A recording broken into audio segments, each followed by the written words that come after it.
దేవుని వాక్యములో ఈరోజు ప్రత్యేకమైన వర్తమానం. మీకు ఒక విషయం ఏంటంటే, ఈ వారంలో ద్వితీయోపదేశకాండం గురించి నేను మాట్లాడట్లేదు. ఈరోజు సందర్భాన్ని బట్టి మరి దేవుని మాటలు మత్తయి సువార్త, మార్కు సువార్త, లూకా సువార్త, ఇంకా యోహాను సువార్త, ఈ సువార్తలలో అధ్యాయాలు రెఫరెన్స్లు కూడా నేను చెప్తాను. అయితే ఈ భాగాలు మత్తయి సువార్త 21వ అధ్యాయము మొదటి 11 వచనాలు, ఈయన గురించి కొన్ని మాటలు ఉన్నాయి. మార్కు సువార్త 11వ అధ్యాయము మొదటి నుంచి 11 వచనాలు ఇదే సందర్భమును గురించి అక్కడ ప్రస్తావించడం జరుగుతుంది.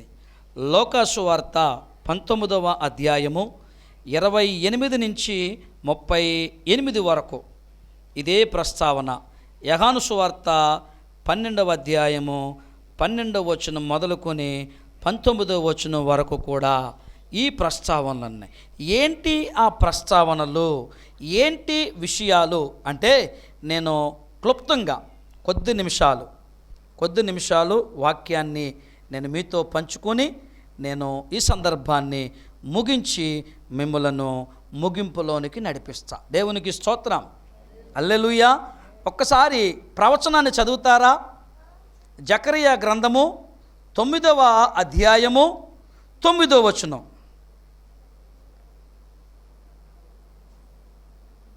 ప్రవచనం చదవండి. అందరూ తీయండి, అందరూ తీయాలి. అందరూ తీసి చదివితే చూస్తే అద్భుతంగా ఉంటుంది. ఆమెన్. చదవండి. సియోను నివాసులారా బహుగా సంతోషించుడి, యెరూషలేము నివాసులారా ఉల్లాసంగా ఉండుడి. నీ రాజు నీతిపరుడును రక్షణ గలవాడును దీనుడనై గాడిదను గాడిద పిల్లను ఎక్కి నీ యొద్దకు వచ్చుచున్నాడు. దేవునికి స్తోత్రం. జకరియా గారు ఈ ప్రవచనాన్ని ప్రవచించారు. మరి ఆ ప్రవచనం నెరవేర్పు సువార్తల్లో ఇప్పుడు నేను చెప్పాను చూసారా? మత్తయి సువార్త, మార్కు సువార్త, లూకా, యోహాను, ఈ 4 సువార్తలలో ఆయన గురించి ఈ ప్రవచనానికి నెరవేర్పు మనము ఈ 4 సువార్తలలో మనం చూస్తున్నాం. అయితే మీరు చదవాల్సినటువంటి పెద్దగా ఈ భాగంలో ఏమీ ఉండవు గనుక మీరు జాగ్రత్తగా ఎక్కడన్నా చూడండి అని అన్నప్పుడు మీరు చూసే ప్రయత్నం చేస్తే చాలు. ఎందుకంటే ఈ యొక్క ప్రత్యేకమైనటువంటి ఈ యొక్క మట్ల ఆదివారము అయితే మనము ఈ ప్రత్యేకమైన దినమున దేవుని సన్నిధిలో దేవుని వాక్యాన్ని నేర్చుకుంటున్నాం. అయితే మీకు ఒక ప్రశ్న రావచ్చు, అయ్యో ఎన్నో ఏళ్ల బట్టి నేర్చుకుంటున్నాం కదా, ఎన్నో సంవత్సరాల నుంచి నేర్చుకుంటున్నాం కదా, ఎన్నో తరాల నుంచి కూడా ఈ మాటలు ఈ సంవత్సరంలో, ఈ నెలలో, ఈ రోజున వినబడుతూ ఉంటాయి కదా, అవి సంవత్సరాల తరబడి వినబడుతూ ఉన్నాయి. అయితే దేవుని వాక్యము ఎన్నో సంవత్సరాలు ఏళ్ల తరబడి, తరాల తరబడి దేవుని వాక్యం ఘోషిస్తుంది. అంటే నువ్వు మారి దేవునిలో ఎదుగుతున్నావు. మారవలసిన వారిని గురించి దేవుని వాక్యం ఘోషిస్తుంది. ఆమెన్, హల్లెలూయా. ఇప్పుడు నీకు అవసరమా కాదా? నీకు అవసరమే. నువ్వు విన్నావు, నేర్చుకున్నావు. ఒక పుస్తకంలో ఒక చక్కని పారాగ్రాఫ్ నేను చదువా. ఏంటంటే, ఒక దైవజనుడు తన యొక్క ప్రసంగములో ఒక దేశానికి వెళ్ళి ప్రసంగం చేశాడు. మరి ఒక దేశానికి వెళ్ళి అదే ప్రసంగం చేశాడు.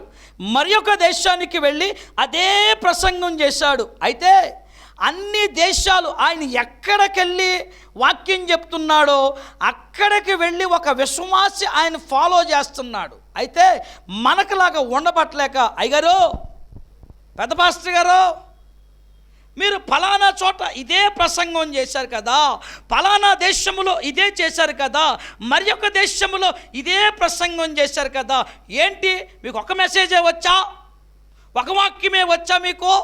అసలు ఎందుకు ఈ ప్రసంగాన్ని పదే పదే పదే మీరు చెప్తున్నారు ప్రపంచానికి? అయితే ఆ దైవ సేవకుడు ఇచ్చిన సమాధానం ఏంటి తెలుసా? అయ్యా, నా ప్రియ సహోదరుడా, దేవుని స్తోత్రం కలుగునుగాక. ఎందుకంటే సేవకుల భాష అంతే కదా. నా ప్రియ సహోదరుడా, నా ప్రియమైన తల్లి, ఓ అమ్మ, ఓ అక్క, ఓ చెల్లి, ఓ అన్న, ఓ తండ్రి, దేవునికి స్తోత్రం. సేవకుల యొక్క భాష అలా ఉంటుంది, వాళ్ళ వైఖరి అలా ఉంటుంది. అయితే నా ప్రియమైన సహోదరుడా, నీవు అన్ని దేశాలు నాతో పాటు నువ్వు నా వెనకాల వచ్చి వాక్యాన్ని వింటున్నావు. మరలా మరలా మరలా ఆ సందేశము పరిశుద్ధాత్మ దేవుడు బయలుపరుస్తున్నాడంటే మారాల్సింది ప్రపంచంతో పాటు నీవు మార్చబడాలి. ఆమెన్. అందుకే నిన్ను అనేక సార్లు హెచ్చరిస్తున్నాడు. హెచ్చరించినప్పుడు మనము లోబడాలంటారా వద్దంటారా? గద్దింపునకు లోబడాలా వద్దా? నేను మిమ్మల్ని గద్దించను. నేనెంతటోండి మిమ్మల్ని గద్దించడానికి? నేను గద్దించానా, హెచ్చరించానా? వచ్చే వారం ఆబ్సెంట్. నేను గద్దించను, నేను హెచ్చరించను.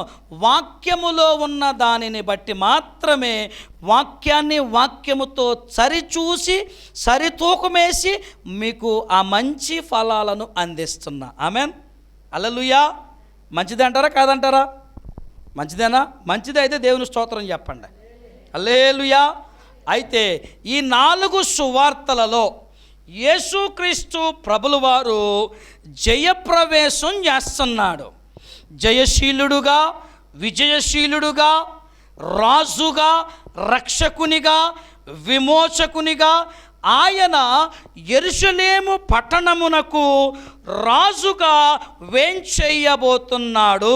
జయోత్సాహముతో, జయగానముతో, జయ స్తోత్రముతో, స్తుతి మహిమలతో, స్తోత్రార్హములతో అనేకమైనటువంటి స్తుతి గానముల మధ్య యేసుక్రీస్తు వారు యెరూషలేమునకు ప్రయాణమవుతున్న సందర్భాన్ని మనము ఇక్కడ చూస్తూ ఉన్నాం.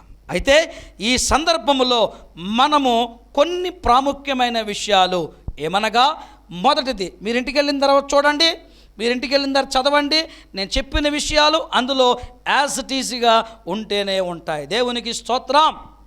హల్లెలూయా. అయితే ఈ 4 సువార్తలలో మొదటిగా మనకు కనిపించేటటువంటిది ఏంటి అంటే యెరూషలేమునకు వెళ్ళడం. గుర్తుపెట్టుకోండి మొదటి మాట. రెండవ మాట ఏంటి అంటే మీ ఎదుటనున్న గ్రామానికి వెళ్ళండి. మీరు చూసుకోండి, కావాలి అంటే మత్తయి సువార్త తీసినా, మార్కు సువార్త తీసినా, మీరు ఏ భాగం తీసినా అందులో మనకి ఇదే విషయాలు మనకు కనబడతాయి. కావాలి అంటే మత్తయి సువార్త 21లోకి వచ్చేయండి. నేను చెప్పేటటువంటి మాటలు అందులో ఉన్నాయా లేదో జాగ్రత్తగా మనసు పెట్టి మీరు జాగ్రత్తగా చూడండి, వినండి, దీవించబడండి, మీ గృహాలకు మీరు వెళ్ళండి. ఆమెన్. హల్లెలూయా. మొదటి మాట ఏంటి? యెరూషలేమునకు వెళ్ళడం అని రాయబడుతుంది.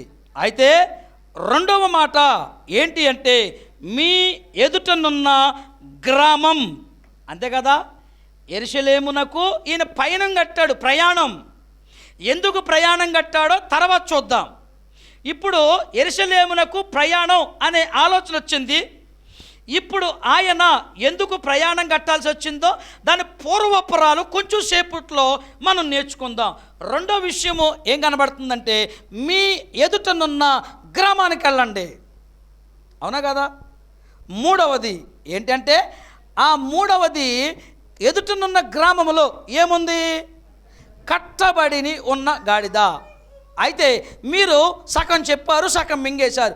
అయితే నేనే చెప్తాను ఏంటంటే తలవాకిట కట్టబడి ఉన్న గాడిద. ఆమెన్ చెప్పండి. ఆమెన్. హల్లెలూయా.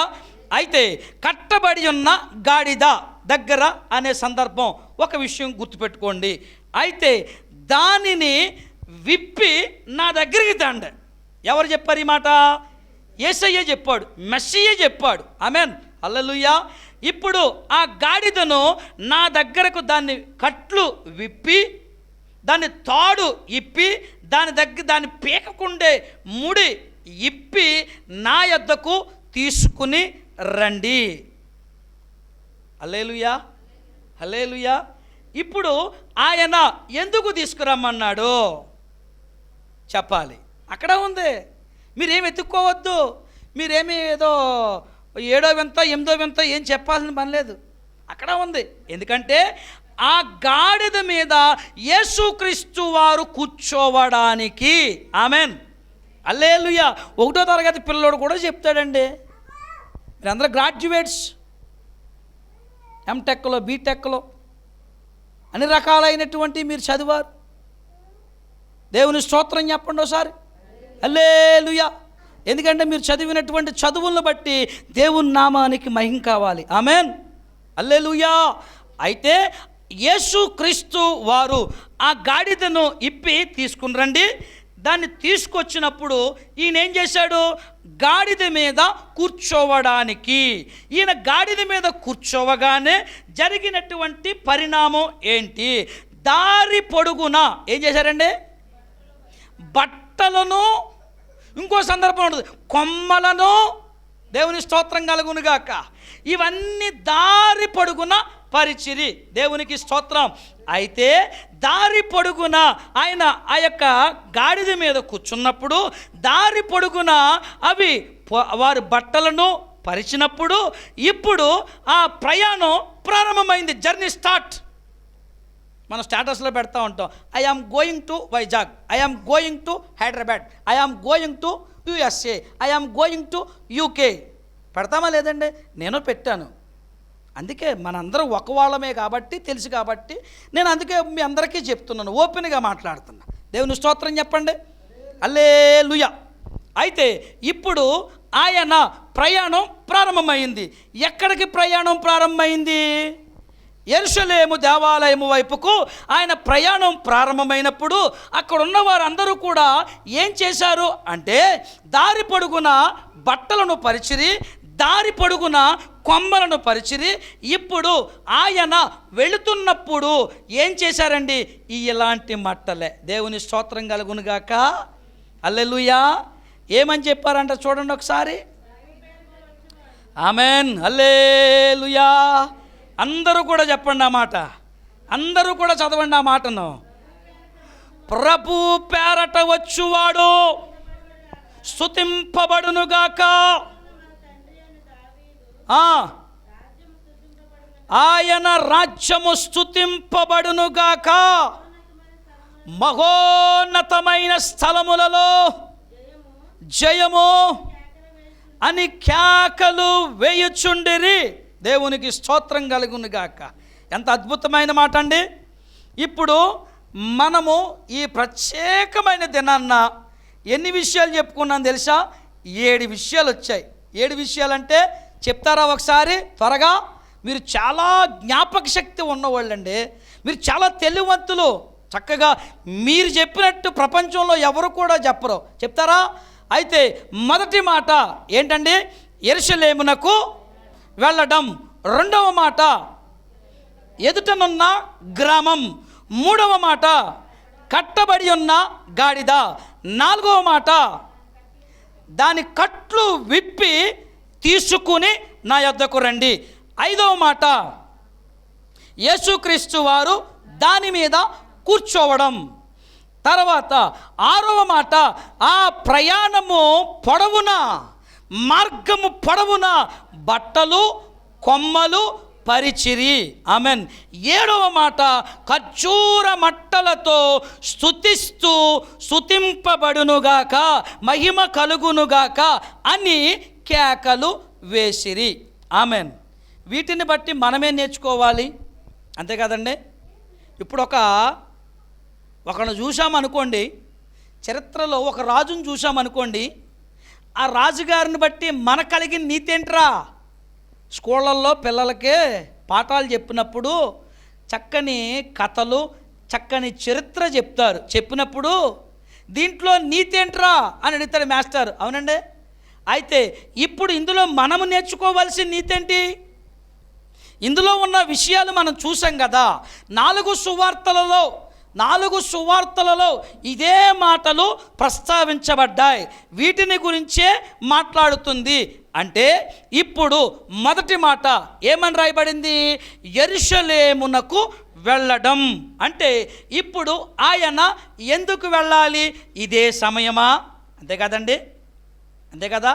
కొన్ని ప్రశ్నలు రావాలి. ఇప్పుడు అక్కడ చెప్పబడినటువంటి ఆ యొక్క హెడ్డింగ్ని బట్టి మనకు కొన్ని ప్రశ్నలు రావాలి.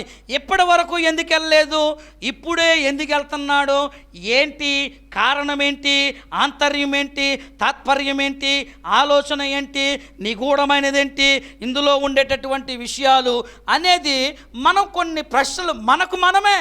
దేవునికి స్తోత్రం, హల్లెలూయా. ఇప్పుడు ఆయన ఎందుకు యెరూషలేముకి వెళ్తున్నాడబ్బా, ఇప్పుడు దాకా ఎందుకు వెళ్ళలేదు అని మనం ఆలోచన చేసుకుంటే మనకు చక్కని ప్రశ్నలకు చక్కని జవాబులు దేవుడు ఇస్తాడు. ఆమేన్, హల్లెలూయా. ఇప్పుడు ఆయన జీవితకాలం వ్యవధి ఎంత? యేసుక్రీస్తు వారి యొక్క జీవితకాలం వ్యవధి 33.5 సంవత్సరాలు. అవునండి. అయితే 30 సంవత్సరాల వరకు కూడా ఆయన తర్ఫీదు పొందుతూనే ఉన్నాడు. కూర్చోవాలి.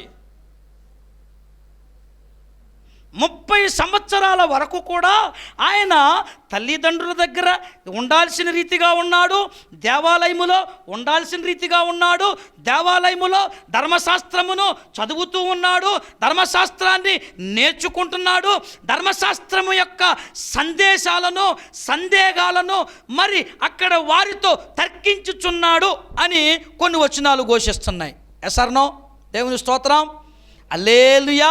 అయితే ఇప్పుడు ఆయన అనేకమైనటువంటి పనుల మీద ఉన్నాడు. అయితే ఈ 30 సంవత్సరాల కాల వ్యవధి అలా గడిచిపోయింది. ఇప్పుడు ఆయన పరిచర్యలోకి, ఫీల్డ్లోకి ఎంటర్ అయింది. ఎప్పుడు? యేసుక్రీస్తు వారు ఎప్పుడు ప్రజల మధ్యలోకి వచ్చాడంటే 3.5 సంవత్సరాల కాలమే గుర్తుపెట్టుకోవాలి మనం. ఈ 3.5 సంవత్సరాల కాలములో ఆయన ఏం చేశాడంటే తండ్రిని గురించి చెప్పాడు, ప్రేమ గురించి చెప్పాడు, ఒకరినొకరు ప్రేమించుకోండి, ఇది ప్రధానమైన ఆజ్ఞ. అనేకులను, రోగులను స్వస్థపరిచాడు. నీతి నిమిత్తం మీరు నిలబడాలి, వాక్యం నిమిత్తం మీరు నిలబడాలి. మీరు నా తండ్రి ఇంటికి వెళ్ళాలంటే నేనే మీకు దారి, నేనే మీకు మార్గం, నేనే మీకు సత్యం, జీవం అని ఆయన మార్గాన్ని చూపించాడు. అయితే దానికి మనం పెట్టే పేరేంటి తెలుసా? దిశా నిర్దేశం. ఆమెన్, హల్లెలూయా. ఏం చేశాడు ఇంతకాలం కూడా ఆయన? దిశానిర్దేశాలతో అక్కడ వారితో మమేకమైపోయి పరిచర్య చేసి ఒక మంచి టీం ఏర్పాటు చేసుకుని, దేవునికి స్తోత్రం. ఆ టీములో ఒకడున్నాడు, ఆ టీములో ఉన్నాడు, దేవుడు ఏర్పాటు చేసుకున్నాడు, పెట్టుకున్నాడు. ఎందుకంటే మరి జరగాల్సినవి జరగాలి కదా కార్యక్రమాలు. అయితే ఇవన్నీ కూడా చేస్తూ, కొండ మీద ప్రసంగం చేస్తూ, అక్కడ వారందరికీ సువార్త ప్రకటిస్తూ, అక్కడ వారందరినీ, రోగులైనటువంటి వారందరినీ బాగు చేసుకునే పనిలో నిమగ్నమైపోయాడు. అందుకే అంత టైం పట్టిందండి. ఇప్పుడు అయితే దేవుని వాక్యం చెప్తుంది, అయితే కాలము పరిపూర్ణమైనప్పుడు, కాలము సమీపింపబడినప్పుడు యేసుక్రీస్తు వారు భూలోకానికి వచ్చెను అని మాట ఉంది కదా. ఇప్పుడు ఆయన వచ్చినటువంటి పనంతా అయిపోయింది.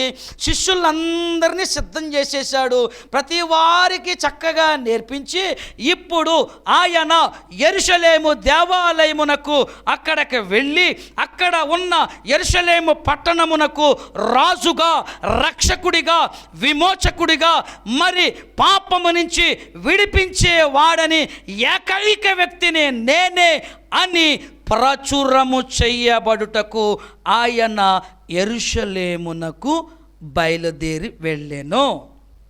ఆమెన్, హల్లెలూయా. అవునా కాదండి? దేవుని స్తోత్రం కలుగును గాక. అయితే ఇప్పుడు యెరూషలేమునకు వెళ్ళేటటువంటి పరిస్థితి ఎందుకో మనకు అర్థమైంది.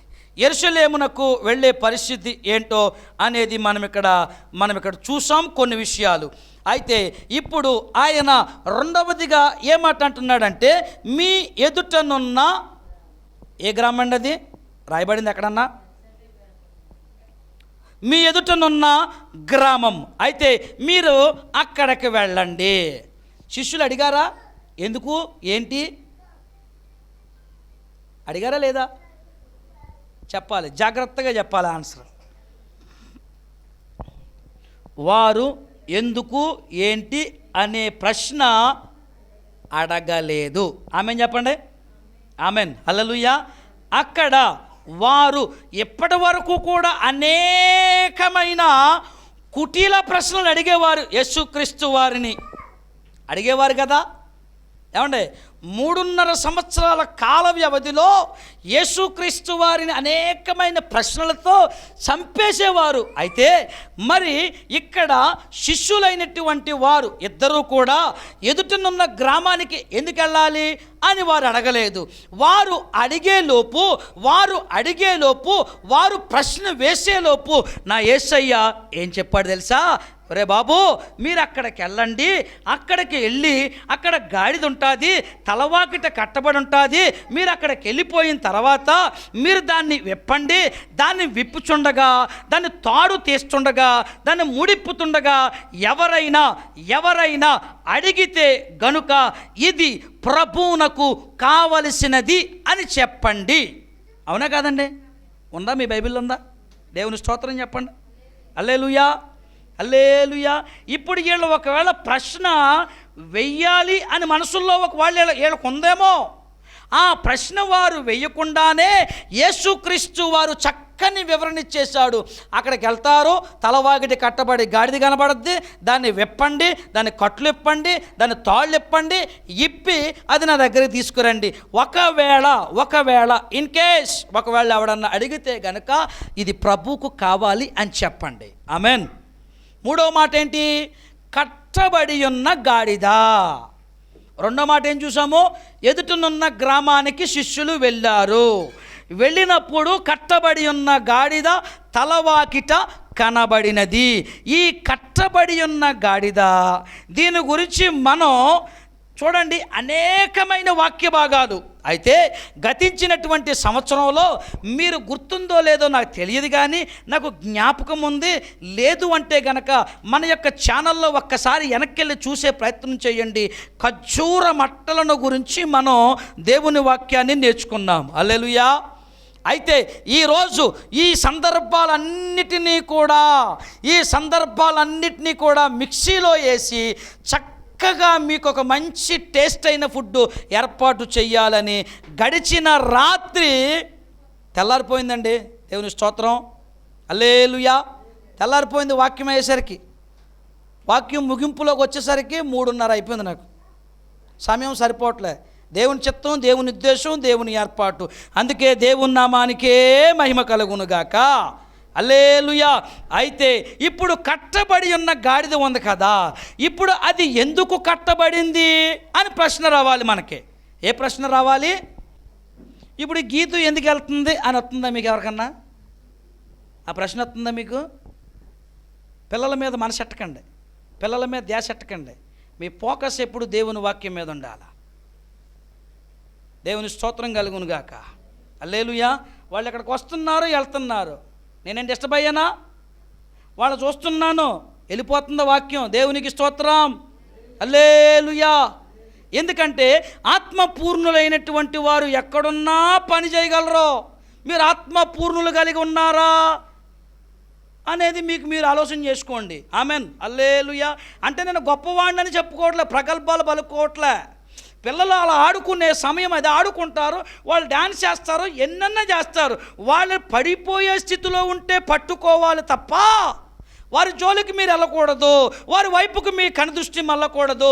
మీ కనుదృష్టి మళ్ళింది అంటే సాతానుడు వచ్చి నీ పక్కనే చేరతాడు. సాతానుడు నీ పక్కనే చేరితే గనక మా పౌలు గారికి ఇక్కడ ఊపులమ్మ జోగులమ్మ వచ్చి ఊపుతా ఉంది. ఇక్కడ దేవుని స్తోత్రం చెప్పండి. ఇంటికాడ నిద్ర పడతలేదా మీకు ఎవరికైనా? ఏమండే, నేను మధ్యాహ్నం పడుకున్నారో రాత్రి పడుకున్నారో?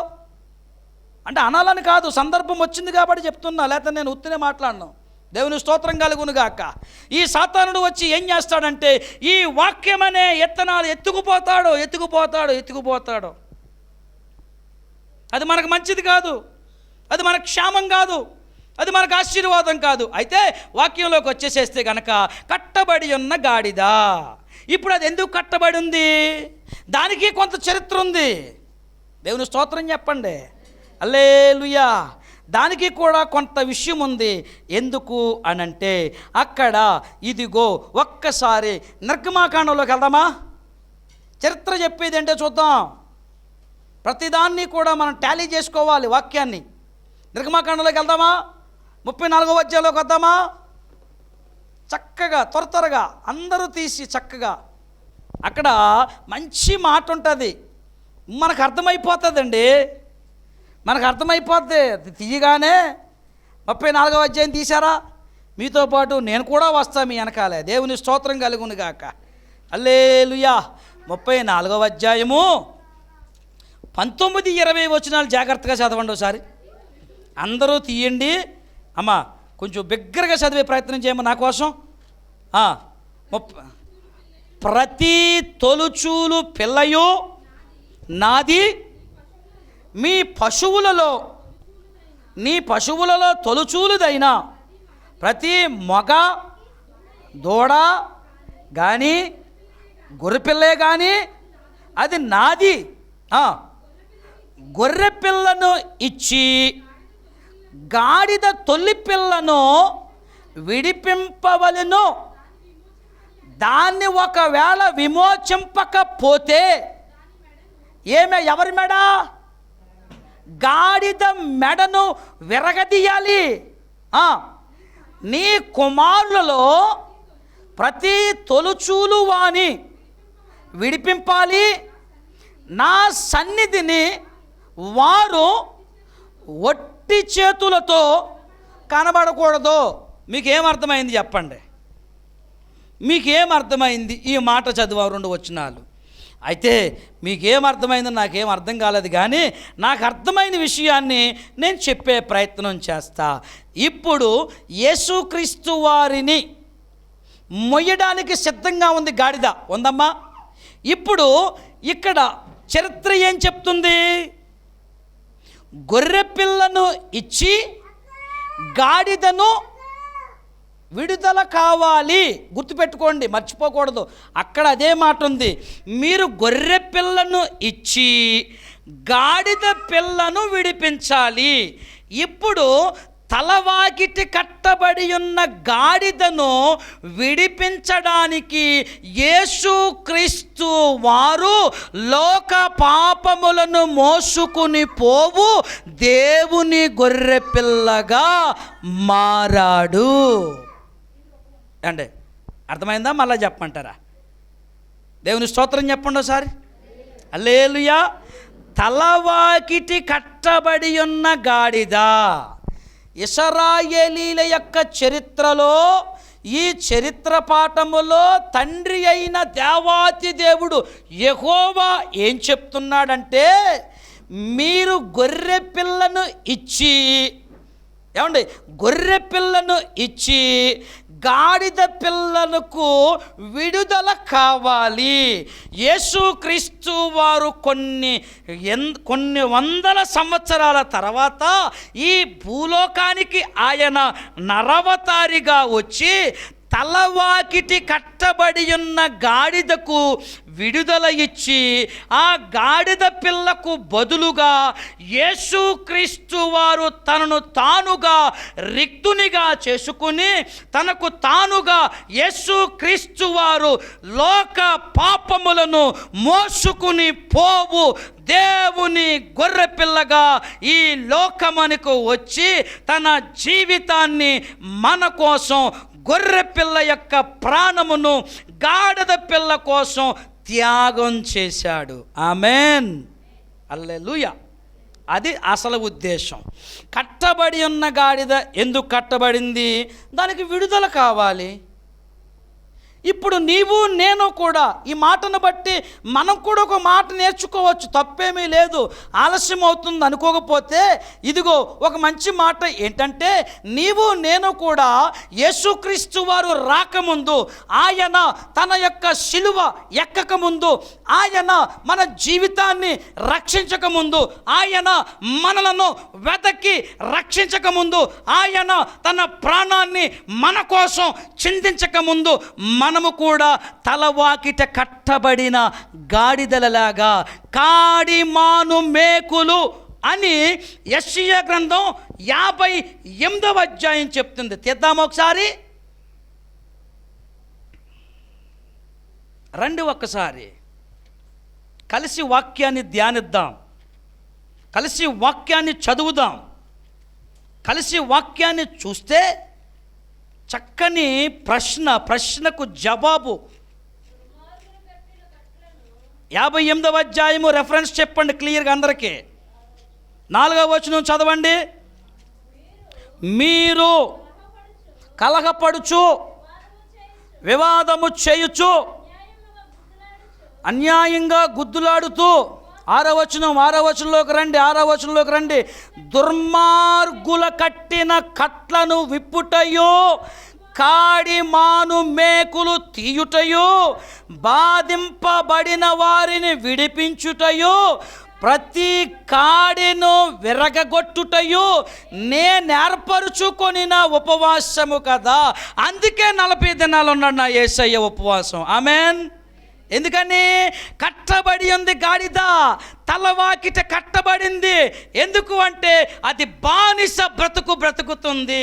ఒక్క మాటలో చెప్పాలంటే శపితమైన బ్రతుకుతుంది.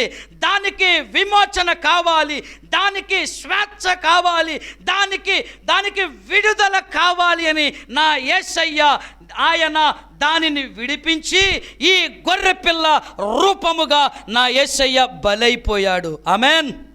హల్లెలూయా. ఎంతకన్నా ఇంకేం కావాలండి? అద్భుతమే కదా. ఆయన బలవ్వకపోతే మనకు రక్షణ ఎక్కడదండి?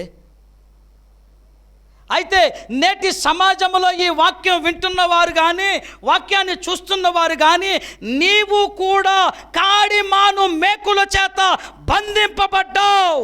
సాతాను యొక్క బంధకాలలో, ఇక లోక ఆశలలో, ఇక లోక తలంపులలో, ఇక లోక సంప్రదాయములో నువ్వు బంధించబడ్డావు. నీకోసం గొర్రెపిల్ల రక్తము భూలోకములో చిందించబడినది. ఆ రక్తాన్ని గుర్తెరిగి ప్రతి వాని మోకాలు యేసయ్య నామములో వంగితే నీ జీవితం ఆశీర్వాదకరంగా ఉంటుంది. ఆమెన్. అంతే కదండి మరి. నమ్ముట నీ వలనైతే నమ్మువానికి సమస్తము సాధ్యమే. ఆయన ఏమంటున్నాడు? ఆయన ప్రతివాని మోకాలు యేసు నామములో వంగాలా వద్దా? మీకోసం నేను ఉంచిన పని జరగదు, నా కోసం మీరు ఉంచిన పని జరగదు. ఇద్దరం కలిసి మోకాళ్ళు వేసి ప్రార్థన చేస్తే పని జరిగిద్ది. ఆమెన్. ఒక చేత్తో శబ్దము రాగలదా? ఒక తక్కెడ పెట్టి ఆ తక్కెడలో ఒక పక్కనే పెట్టి తూకం వేస్తే తూకం వస్తుందా? తక్కెడకు 2 వైపులా గిద్దలు ఉన్నట్టుగా, అలాగే ఎద్దుల బండికి జోడెద్దులు కలిగి ఉన్నట్టుగా చేతికి శబ్దము రావాలంటే 2 చేతులు కలవాలి. ఆమెన్. హల్లెలూయా. మీకోసం ప్రార్థన చేస్తున్నాం. ఈ 40 దినాలు కూడా ఏ ఒక్కరోజు కూడా వదిలిపెట్టలేదు మీకోసం. నేనున్నా లేకపోయినా ప్రార్థన చేస్తున్నా. మేము ప్రార్థన చేసినప్పుడు అది మీ జీవితంలో ఫలించాలంటే మీరు ప్రార్థన చేసుకోవాలి. ఆమెన్ చెప్పండి. అవునంటారా కాదంటారా? మీరు కలిసి ప్రార్థన చేయాలి. ఎందుకంటే మనము ఏ బోధలో ఉన్నాం తెలుసా? ఎటువంటి సహవాసంలో ఉన్నాం మనం? అపోస్తుల సహవాసం మంది. అపోస్తులు ఏం చేశారు అని ప్రశ్న. దానికి ఆన్సర్ ఏంటి? అపోస్తులు ఇంటింట రొట్టె విరుచుట యందు, ఇంటింట ప్రార్థించుట యందు, ఈ సహవాసమందును ఏక మనసు కలిగిన వారుగా అపోస్తులు ఉన్నారు. మనమున్నామా? ఆమెన్ చెప్పండి. ఆమెన్. హల్లెలూయా. అయితే తల వాకిట కట్టబడి ఉన్న గాడిద. ఇప్పుడు ఆ గాడిద కొరకు యేసుక్రీస్తు వారు బయలుదేరాడు. అయితే 2024 సంవత్సరాల క్రితం మనందరినీ మనము కట్టబడి ఉన్నాం, కట్టు బానిసలం మనం. దేంట్లో? పాపములో, దేంట్లో? దుర్మార్గములో. అందుకనే రోమాలు రాసిన పత్రికలు అంటాడు కదా, నీతిమంతుడు లేడు, ఒక్కడును లేడు. 6వ అధ్యాయములో 23వ వచనం అంటాడు, ఏ భేదము లేదు, అందరూ పాపం చేసి దేవుడు అనుగ్రహించు మహిమను పొందలేకపోతున్నారు. అయితే తిమోతి పత్రికలు అంటాడు కదా, మీరు ఎవరంటే మిమ్ములను ఆశ్చర్యకరమైన వెలుగులోనికి తీసుకొచ్చాడు ఈ గొర్రెపిల్ల. ఈ గొర్రెపిల్ల ఏం చేసిందంటే కట్టబడి ఉన్న గాడిదకి స్వేచ్ఛ ఇచ్చినట్లుగా మనకు కూడా స్వేచ్ఛ వచ్చింది, మనకు కూడా స్వాతంత్ర్యం వచ్చింది. ఈ స్వాతంత్ర్యములో మనం చేయాల్సింది ఏంటంటే ప్రభువును ఆరాధించేవారిగా ఉందుముగాక.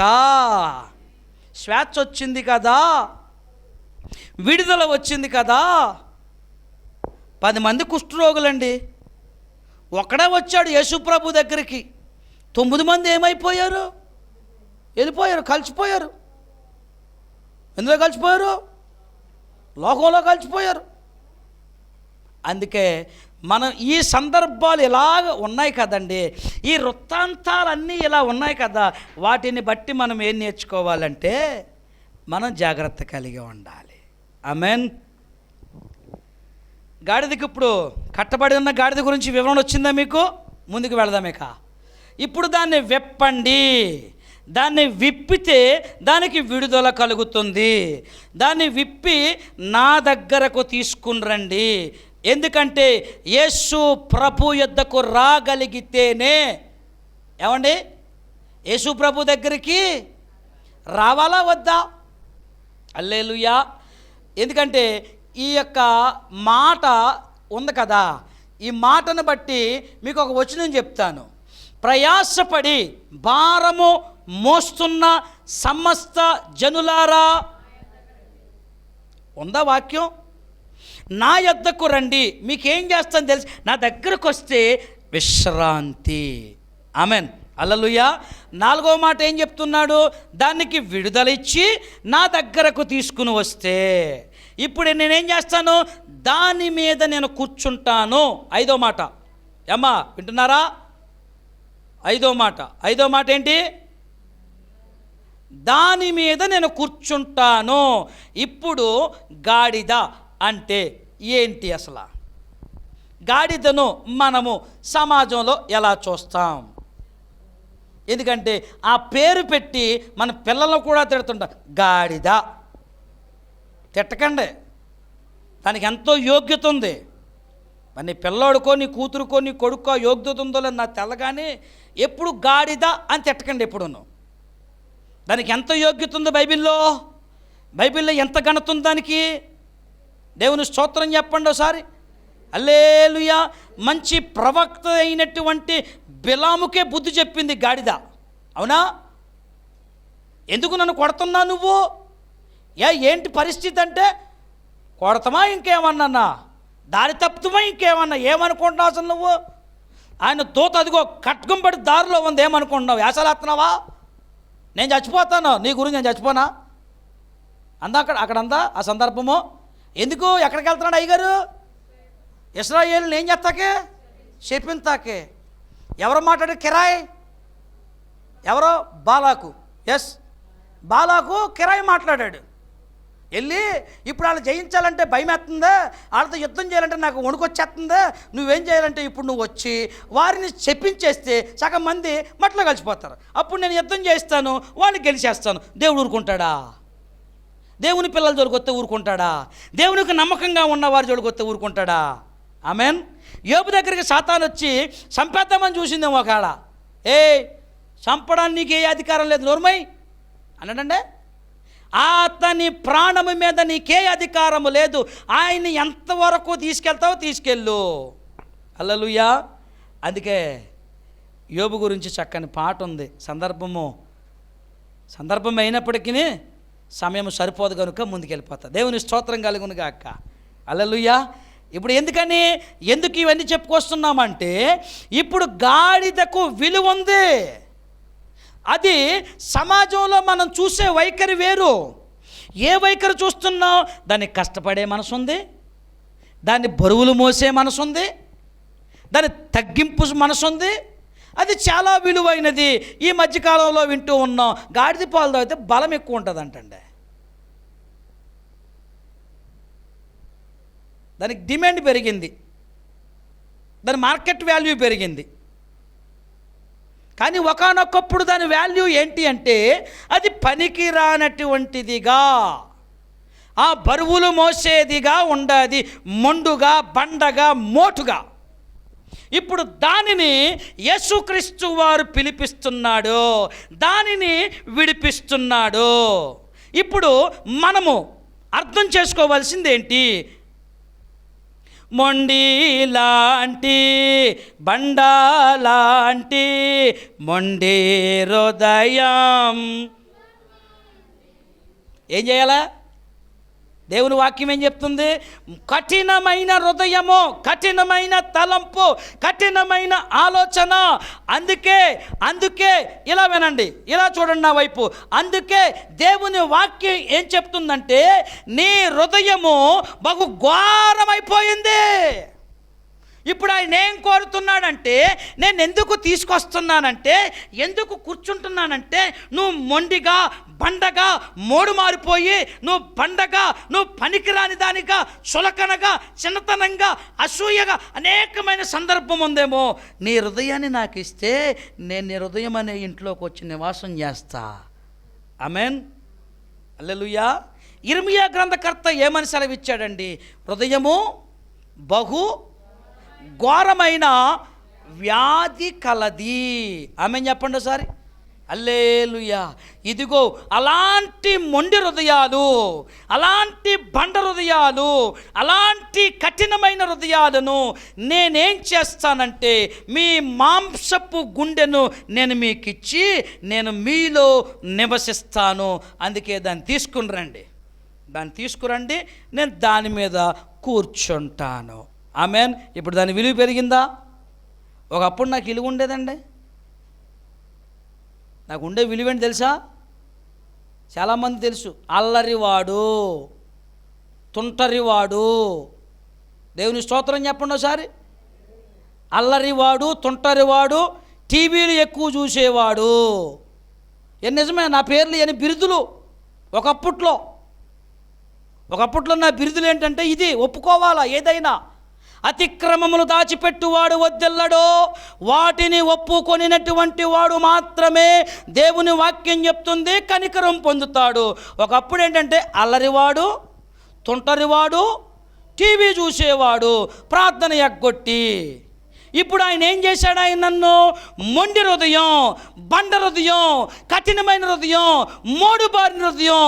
ఇప్పుడు ఆయన ఏం చేశాడంటే, నా రాతి గుండెను తీసివేసి మాంసపు గుండెను పెట్టాడు. ఆమేన్, హల్లెలూయా.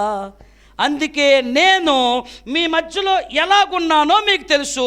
ఇప్పుడు మీ మధ్యలో నేను ఎలా ఉంటున్నానో మీకు తెలుసు. అదే కదా సాక్ష్యం. ఎక్కడికో వెళ్ళి డప్పెట్టు కొట్టక్కర్లేదు, సాక్ష్యం అదే. అందుకే మనం గుర్తించాల్సింది ఏంటి అంటే, ఒకప్పుడు చరిత్ర ఏంటి, నేటి ప్రస్తుత కాలం ఏంటి, అది పరిగణలోకి తీసుకోండి. ఇప్పుడు నువ్వు గతంలో మార్చబడకుండా ఉన్నావు, ఇప్పుడు నువ్వు మార్చబడ్డావు. మార్చబడిన తర్వాత కూడా నువ్వింకా కట్టబడుతున్నావు, నువ్వింకా బానిస బ్రతుకుతున్నావు. నా యేసయ్య దాన్ని ఒప్పుకోడు. నా యేసయ్య ఒప్పుకోడు. ఆయన అంటున్నాడు కదా, నేను నీ మీద కూర్చుంటాను, నేను నీ హృదయంలోకి వస్తా, నీ ఇంటిలోనికి వస్తా. పొట్టివాడిని జక్కయ్య ఉన్నాడు కదా, పొట్టివాడిని జక్కయ్యతో యేసయ్య ఏమని అన్నాడు? జక్కయ్య, త్వరగా ఇంటికి దిగిరా. ఆయన ఉద్యోగం ఏంటి? ఆయన పని ఏంటి? సుంకపు గుత్తదారుడు, దాన్ని ఇంగ్లీష్లో ట్యాక్స్ కలెక్టర్. అయితే ఎలాంటి వాడంటే మొండడు, మొండి హృదయం, బండ హృదయం. యేసయ్య ఎప్పుడైతే ఆ చెట్టు దగ్గరకు వచ్చి దిగి రా అన్నాడు, త్వరగా దిగాడు. ఆయనను తన ఇంటిలోనికి ఆహ్వానించాడు. అయ్యో యేసయ్య నా ఇంటిలోకి రావడానికి నేను అర్హుండా కాదా? నేను యోగ్యత కలిగిన వాడనా కాదా?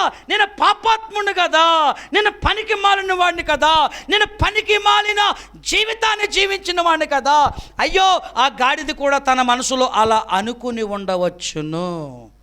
నువ్వెక్కడైతే ద్వేషించబడతావో, నువ్వెక్కడైతే తృణీకరింపబడతావో, నువ్వు ఎక్కడైతే వెలివేయబడతావో, ఎక్కడైతే గేలి చెయ్యబడతావో, ఆయన అక్కడే నిలబెట్టి నిన్ను ఆశీర్వదిస్తాడు. ఆమేన్, ఆమేన్, హల్లెలూయా, హల్లెలూయా. ఇప్పుడు ఆ తలవాకిట కట్టబడి ఉన్న గాడిదకు గౌరవం వచ్చేసిందండి. వచ్చిందా?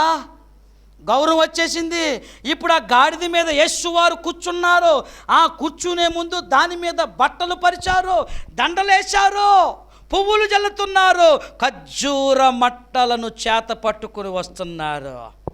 ఇప్పుడు ఒకవేళ అనుకుంటుంది, ఎప్పటిదాకా నన్ను మొండోడు అన్నారు కదా, ఇప్పుడు దాకా నన్ను బండోడు అన్నారు కదా, ఇప్పుడు దాకా నన్ను పనికిరాని వాడిగా చూశారు కదా, యేసయ్య నా మీద కూర్చున్నాడు కనుక ఇప్పుడు నన్ను చూలనాడినటువంటి మీరే నన్ను పనికి మాలిన మాటలు, వగరబోతు మాటలు మాట్లాడిన వారే ఇప్పుడు మీరేం చేస్తున్నారు తెలుసా? బట్టలను పరుస్తున్నారు, కొమ్మలను వేస్తున్నారని పొంగిపోయి ఉంటుంది. ఆమేన్, హల్లెలూయా. ఘనత వచ్చింది. నీకు ఘనత వస్తుంది. నిన్ను ఘనహీనమైన వాడిగా నా దేవుడు చేయడో. నీకు ఘనత వస్తుంది. నువ్వు ఒంటరిగా ఉన్నావని, నువ్వు బాధపడుతున్నావని ఆయన నిన్ను దగ్గరకు తీసుకుని తన రక్తము ద్వారా నిన్ను పరిశుద్ధపరిచి నువ్వు నశించి పోకూడదని నిన్ను వెదకి రక్షించి సంగమనే ద్రాక్ష తోటలో నాటాడు. ఆయనగా వేరుగా ఉండొద్దు నువ్వు. ఆమేన్. వేరుగా ఉంటే నష్టం నీకే. వేరుగా ఉంటే నష్టం నీకే. చివరిగా ఏమంటాడు? దారి పొడుగునా బట్టలు పరిచిరి. ఏమంటే మాసిపోని బట్టల ఇప్పుడు మనకు ఉండేదేంటి? ఇండియాలో కానీ ఎక్కడ ప్రపంచంలో ఎక్కడైనా ట్రెండింగ్లో ఉండేదేంటి? ఒక పెద్ద సెలబ్రిటీ వస్తున్నాడంటే ఏ కార్పెట్ వేస్తారండి ఎక్కువ? Red carpet. అంటే వారు very very very very very special. దేవుని స్తోత్రం కలుగును గాక. నీ జీవితంలో ఎప్పుడన్నా ఎక్కడన్నా ఎలాగన్నా అలాంటి రెడ్ కార్పెట్ మీద నువ్వు నడిచావో లేదో నాకు తెలియదు, కానీ నా యేసయ్యను నువ్వు మోస్తే, నా యేసయ్యను నీ హృదయంలోకి ఆహ్వానిస్తే, నా యేసయ్య మీద నువ్వు ఆనుకునుంటే, నా యేసయ్యను నువ్వు నమ్ముకుంటే నిన్ను తలగా సమాజములో నిలబెడతాడు. ఆమేన్. అవునా కాదండి? అవునా కాదా? చివరగా ఏమంటున్నాడు? ఖర్జూర మట్టలతో స్తుతింపబడునుగాక అని కేకలు వేయుట. చూసారా? ఎందుకని? రాజుగారు ఇప్పుడు అక్కడికి వెళ్తున్నారు, రక్షకుడు అక్కడికి వెళ్తున్నాడు, విమోచకుడు అక్కడికి వెళ్తున్నాడు. గాడిద పిల్ల గురించి గడిచిన రాత్రి నేను కొన్ని విషయాలు నేను స్టడీ చేసినప్పుడు కొన్ని విషయాలు నాకు కనబడింది. ఏంటంటే కొన్ని రాజ్యాలు, కొన్ని దేశాలలో ఒక సాంప్రదాయం ఉండేది. ఏంటంటే ఇప్పుడు ఒక రాజు గుర్రం ఎక్కి వెళుతున్నాడంటే ఆ ప్రాంతం నుంచి ఈ ప్రాంతానికి ప్రయాణానికి వినియోగించుకునేవాడు. అయితే రాజు గుర్రాన్ని ఇంకొక రీతిగా వాడతాడు. ఎప్పుడంటే యుద్ధానికి వెళ్ళేటప్పుడు. ఇప్పుడు ఆ రాజులైనటువంటి వారు చరిత్రలో ఎప్పుడో లాంగ్ ఎగో, ఎప్పుడో సంగతి చెప్తున్నాను, బీసీ నాటి సంగతి చెప్తున్నా. అయితే అక్కడ చరిత్ర ఏం చెప్తున్నారంటే కొంతమంది చరిత్రకారులు రాజులైనటువంటి వారు గుర్రం మీద వెళితే యుద్ధానికి కాలు దూవినట్టంట. దేనికి? యుద్ధాన్ని చేయడానికి రాజు రెడీగా ఉన్నాడు. అయితే కొంతమంది రాజులు బలం తక్కువ ఉన్నవారు, కొంతమంది రాజులు నా ప్రజలకు నష్టం రాకూడదు, నా రాజ్యానికి డ్యామేజ్ జరగకూడదు అనుకునే కొంతమంది రాజులు ఏం చేసేవారు తెలుసా అని అంటే, ఆ చరిత్రకారులు చెప్పేటటువంటి మాట ఏంటంటే, గాడిద పిల్ల మీదకి ఎక్కి బయలుదేరేవారంట. గాడిద పిల్ల అంటే అది సాధు అయినది.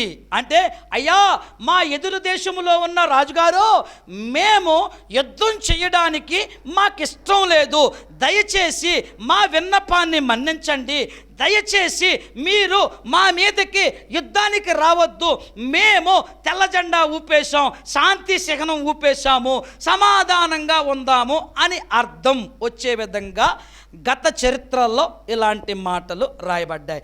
అయితే దాని నుంచి నేను నేర్చుకున్న సంగతి ఏంటి అంటే, ఇప్పుడు శత్రువైన సాతానుడు లోకం మీద ఏలుబడి చేస్తున్నాడు కదా, ఇప్పుడు వాణ్ణి జయించడానికి రాజుగా, శాంతి దూతగా ఇప్పుడు కత్తిచ్చుకుని వెళ్తే యేసుప్రభుని ఎవరైనా ఎక్స్పెక్ట్ చేస్తారా? ఎవరైనా అంగీకరిస్తారా? డాలు పట్టుకెళ్తే అంగీకరిస్తారా? యుద్ధానికి యుద్ధోపకరణములు ఏది కూడా ధరించకుండా సాధువైన వ్యక్తిగా, నరావతారిగా, పాపమును జయించేవాడిగా ఆయన ఈ భూలోకములో చేసినటువంటి శాంతి ప్రదాతగా ఆయన తన యొక్క పని ముగించాడు. ఆమెన్. అది అసలు ఉద్దేశం. అయితే ఈ ఖర్జూర మట్టలను బట్టి ఏం చేస్తున్నారు? ఇక్కడ ఏం చేస్తున్నారు? ఖర్జూర మట్టలు చేత పట్టుకుని ఊరేగించారండి. స్తుతులు చెల్లించారా? స్తుతిగీతాలు చెప్పారా? దేవుణ్ణి మహింపరిచారా? దేవుణ్ణి గణపరిచారా? అయితే ఈరోజు మనం కూడా దేవుని మందిరంలోకి ఖర్జూర మట్టలను చేత పట్టుకుని వచ్చిన వారు ఉన్నారు, రాని వారు ఉన్నారు. అయితే దేవుని వాక్యం చెప్తుంది కదా, ఒక్కటే మాట, నీవు ఖర్జూర మట్టలతో వచ్చినను రాకపోయినను కీర్తనకారుడు ఏం చెప్తున్నాడు ఆ మాట చెప్పి నేను ప్రార్థనలోని తీసుకెళ్ళిపోతా. 1:15 అయింది. రండి ఒక్కసారి 96వ కీర్తన, 96వ కీర్తన అందరూ తీయండి, నోట్ చేసుకోండి. ఈ మాట 9వ వచనములో ఇలా రాయబడతా ఉంది, పరిశుద్ధ అలంకారములను ధరించుకొని యెహోవాకు నమస్కారము చెయ్యుడి సర్వభూజనులారా. వణుకుతున్నామండి. అసలు భయం ఉందా? అసలు దేవుని సన్నిధి అనే భయం ఉంది ఎవరికన్నా? ఎవరికుందో నాకు తెలీదు. ఆలోచన చేసుకోండి. మీకు మీరే ప్రశ్న వేసుకోండి, మీకు మీరే ఆన్సర్ చెప్పుకోండి, మీకు మీరే ప్రభు దగ్గర సమర్థించుకోండి. దేవుని స్తోత్రం కలుగును గాక. ఏమని సెలవిస్తూ ఉన్నాడు ఇక్కడ? పరిశుద్ధ అలంకారముతో. ఇప్పుడు తీసుకొచ్చావు, మంచిదే. తీసుకొచ్చినా తీసుకురాకపోయినా ఆయన కోరేదేంటి? ఏ అలంకారము? పరిశుద్ధమైన అలంకారం. పై వచనంలో ఏమంటున్నాడు చూడండి, తగిన మహిమ ఆయనకు చెల్లించండి. తగిన మహిమ చెల్లించి నైవేద్యం తీసుకుని ఆయన మందిరంలోకి రండి. ఇప్పుడు చివరిలో ఏమంటున్నాడు? పరిశుద్ధ అలంకారములను ధరించుకుని యెహోవాకు నమస్కారం చెయ్యండి. చేయమన్నాడా? పరిశుద్ధ అలంకారాలు కలిగి ఉన్నామా? ఇప్పుడు ఆయన కత్తి, డాలు, శిరస్త్రాణం ఈ పట్టుకెళ్ళి ఏమండి యెరూషలేము దేవాలయానికి వెళితే ఆయన్ను ఎవరన్నా అంగీకరించుదురా? అంగీకరించదు. అందుకే ఆయన శాంతి ప్రదాతగా, దేవునికి స్తోత్రం కలుగునుగాక, శాంతి ప్రదాతగా ప్రజలకు కనబడి ప్రజలకు పరిచర్య చేసి ఆయనే అన్నాడు ఆ మాట. ఏమని? నేను పరిచారము చేయించుకొనుటకు రాలేదు, కానీ పరిచర్య చేయుటకు వచ్చాను. ఆ మాట మీకు ఎంతమందికి అర్థమయ్యిందో లేదు నాకు తెలగాని, మీరు పరిచర్య చేసేవారిగా ఉన్నారా లేదా పరిచర్య చేయించుకునేవారిగా ఉన్నామా అనేది ఆలోచన చేసుకోండి. ప్రభు లెక్క అడుగుతాడు. లెక్క అడిగినప్పుడు సరిగ్గా చెప్పలేదనుకోండి, మరి తర్వాత చాలా పరిణామాలు ఉంటాయి. అందుకే ప్రభువుకు లెక్క చెప్పాలి కనుక అందుకే ప్రభువుకు లోబడదాం, ప్రభు వాక్యానికి లోబడదాం, ప్రభువుకు నమ్మకంగా ఉందాం, వధువు సంఘంగా సిద్ధపడదాం. పెళ్లి కుమారుని కొరకు పెళ్లి కుమారుడు వచ్చేసరికి చీమిడి కారతా ఏమండి జుట్టు చెరిగిపోయి కళ్ళకి కాటికి లేకుండా పాపిడి బిళ్ళ చెదిరిపోయి అస్తవ్యస్తంగా ఉంటే పెళ్లి కుమారుడు పెళ్లి కూతుర్ని తీసుకెళ్తాడా? చి ఇలా ఉందేంట్రా బాబా దరిద్రం, సింప్రదయ్యంలాగా ఉంది ఏంటంతనా, సింప్రదయ్యంలాగా ఉంది. దీన్ని తీసుకెళ్ళినా ఒకటే, ఇది గయ్యాలి గంపేమో, దీన్ని తీసుకెళ్ళకపోవడం మంచిదేమో. ఇప్పుడు మనమేం తెలుసుకోవాలి దాన్ని బట్టి అంటే, అందుకే అంటాడు, ఏమని సెలవిస్తున్నాడంటే అలంకరింపబడిన వధువు సంఘం అన్నాడు. దేవుని స్తోత్రం. ఇక్కడ 96వ కీర్తనలో ఏమంటున్నాడు? పరిశుద్ధ అలంకారముతో అని అంటున్నాడు. అయితే ఇవన్నీ మనము కలిగి ఉంటే ఆయన యూదులకు రాజుగా రాబోతున్నాడు. ఆయన ఇప్పుడు గాడిద పిల్ల ఎక్కి యెరూషలేముకు వెళ్ళాడు. ఇప్పుడు ఆయన ఇదిగో 2024 సంవత్సరాల క్రితం ఆయన వెళ్ళి ఉన్నాడు, వస్తానని చెప్పాడు, మాటిచ్చాడు, మాట ఇచ్చి నెరవేరుస్తాడు తప్ప మాట మర్చిపోయే దేవుడు కాదు. ఆమేన్, హల్లెలూయా. ఇప్పుడు మనం దాన్ని బట్టి అర్థం చేసుకోవాల్సింది ఏంటంటే అలంకరింపబడిన వధువు సంఘముగా, అందముగా అని అర్థం చేసుకోండి మీరు. అందముగా, అందము అంటే ఇక్కడ ఉన్నాయి కాదు, భూమి మీద ఉన్నాయి కాదు. అందం అంటే ఏ అందము? పరిశుద్ధ అలంకారము, పరిశుద్ధమైన అందము, పవిత్రమైన అందము, ప్రార్థనా జీవితం కలిగిన అందము, వాక్య జీవితం కలిగిన అలంకారము, వాక్య నడిపింపులో అలంకారము, ఆత్మానుసారంగా జీవించుటలో అలంకారము. ఇవన్నీ అలంకారాలు కలిగి ప్రభు అయిన పెండ్లి కుమారుని కొరకు ఎదురు చూస్తూ ఆయనతో ఎత్తబడుదుము గాక. ప్రార్థన. పరిశుద్ధుడా నీకు వందనాలు. ఈ దినమున ప్రత్యేకముగా కొద్ది మాటలు తండ్రి మేము నేర్చుకోవడానికి మీరు మాకు చూపిన కృపను బట్టి, ధన్యతను బట్టి నీ స్తోత్రాలు. మమ్మల్ని ఇంకా బలపరచండి, స్థిరపరచండి. వాక్యములో తండ్రి 4 సువార్తల్లో ఉన్న విషయాన్ని మేము క్లుప్తంగా కొన్ని విషయాలు నేర్చుకున్నాం. మమ్మల్ని ఇంకా బలపరచండి అయ్యా.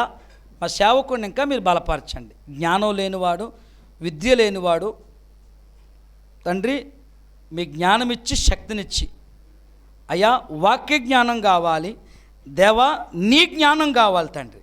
నీ సేవకుని ఇంకా మీరే బలపరచమని, ముందుకు నడిపించమని యేసయ్య నామమున ప్రార్థించి అడిగి వేడుకుంటున్నాము తండ్రి. ఆమెన్, ఆమెన్, హల్లెలూయా.